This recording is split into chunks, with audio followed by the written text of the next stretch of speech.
Découvrez dans cette vidéo la technologie OLEP permettant de traiter les adénomes de prostate au laser. Une technologie mise en place dans plusieurs établissements du groupe Ramsay Santé. En France, plus d'1 million d'hommes de plus de 50 ans sont concernés par l'hypertrophie bénigne de prostate. Cela correspond à une augmentation physiologique du volume de la glande prostatique. Cette augmentation de volume liée à l'âge entraîne un rétrécissement du canal de l'urètre prostatique.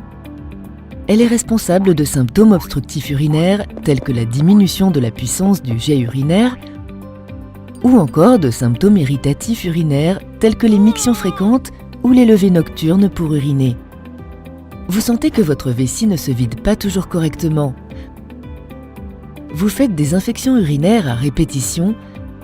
Vous avez des calculs urinaires que vous n'arrivez pas à évacuer dans la vessie ou vous n'êtes pas suffisamment amélioré après un traitement médicamenteux bien conduit. Votre urologue peut vous proposer un traitement chirurgical en fonction du diagnostic établi.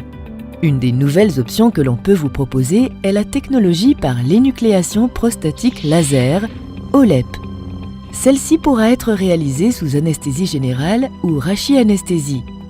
L'intervention consiste à décrocher dans sa totalité la partie centrale de la prostate qui obstrue le canal de l'urètre à l'aide d'une fibre laser. Pour faire simple, c'est comme si nous retirions le jaune d'un œuf en laissant le blanc intact.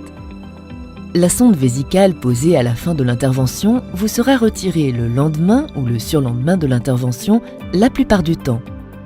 Avec la technique d'intervention OLEP, tous les volumes prostatiques peuvent être opérés par voie endoscopique, c'est-à-dire sans cicatrice. Elle peut être réalisée en ambulatoire pour certains patients. Il y a peu de saignements per- et post-opératoires. Il n'y a quasiment pas de repousse ou de retraitement. Et enfin, on dispose d'un résultat anatomopathologique de l'adénome retiré, c'est-à-dire que l'on va l'analyser. Dans la majorité des cas, l'intervention qui vous est proposée se déroule sans complications. Cependant, tout acte chirurgical comporte un certain nombre de risques. Vous pourrez présenter des envies fréquentes d'uriner qui vont progressivement diminuer et la plupart du temps disparaître à 3 mois de l'intervention. Vous pourrez présenter des fuites urinaires qui sont la plupart du temps transitoires. Le risque d'éjaculation rétrograde est très important, mais il n'existe habituellement pas de trouble de l'érection après cette intervention.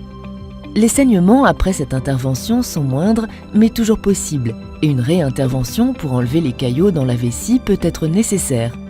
Une infection urinaire peut survenir après l'intervention. Des antibiotiques pourront vous être prescrits.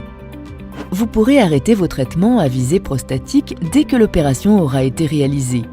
Le résultat fonctionnel sur les mictions, c'est-à-dire l'augmentation de la puissance de votre jet et la diminution de la fréquence des mictions, est progressif dans un délai de 3 mois, le temps que votre prostate cicatrise. Si vous souhaitez en savoir plus, nous vous invitons à vous rapprocher de votre urologue.